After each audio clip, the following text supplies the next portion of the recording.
Logging up my shift today, and my patient is scheduled to have maintenance fluids and some antibiotic.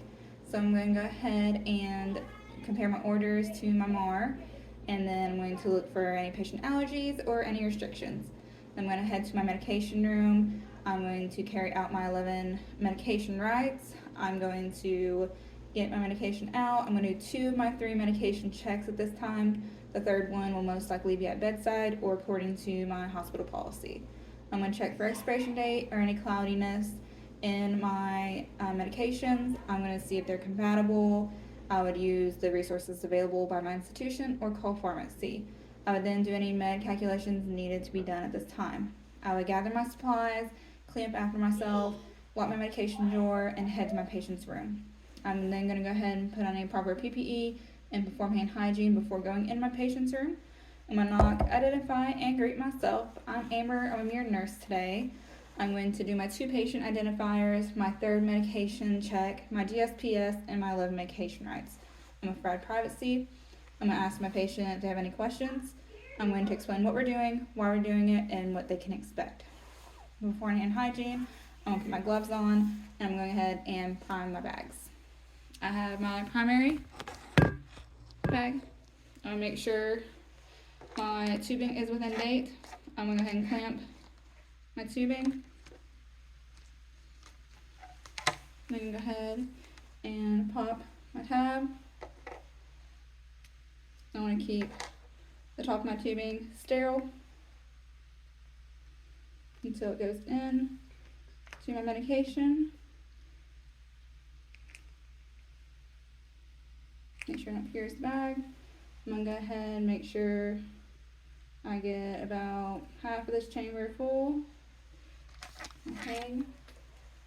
Medication. I'm then going to go ahead and look for any kinks in my line, and then I'm going to run my medication or run my fluids.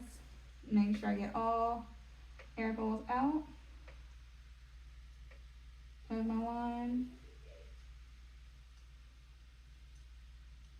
And then I would also calculate the drip rate when it is necessary. Once all the air is out of my line, I'm then going to go ahead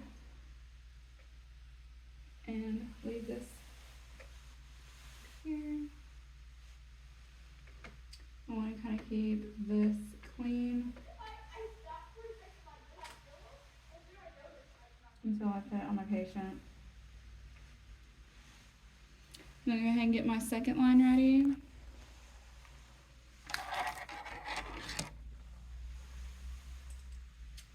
I'm going to want my primary to run slower than my secondary.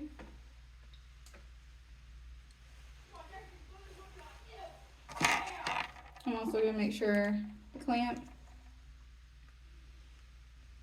is clamped. I don't want to waste any medication. I want to make sure my patient gets as most of that as possible. So we're just going to leave that clamp on there.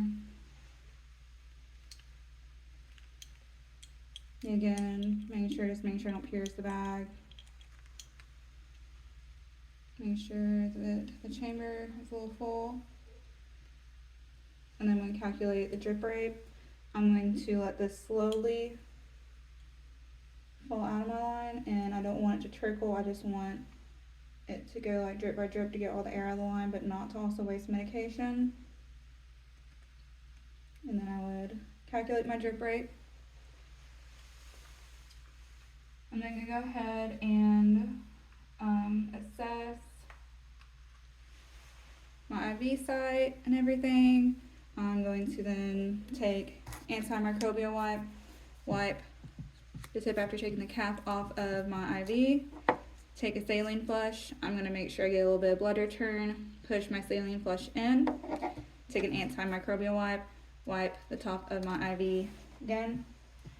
I'm going to take my primary tubing,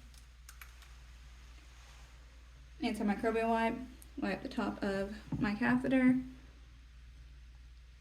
I'm gonna go ahead and unclamp my tube. After I checked for perforations and air bubbles while I was priming, I'm then going to take the port furthest away from the IV catheter, and I'm going to take an antimicrobial wipe, clean that, take the cap off of my secondary after I've already calculated the drip rate. I'll go ahead and clamp it once the drip rate has already been calculated. Then I'm going to go ahead and make sure my patient's doing okay. I would clean up my area, perform hand hygiene. I would go ahead and document and report. I would come back at the appropriate time to check on my patient after administering my medication.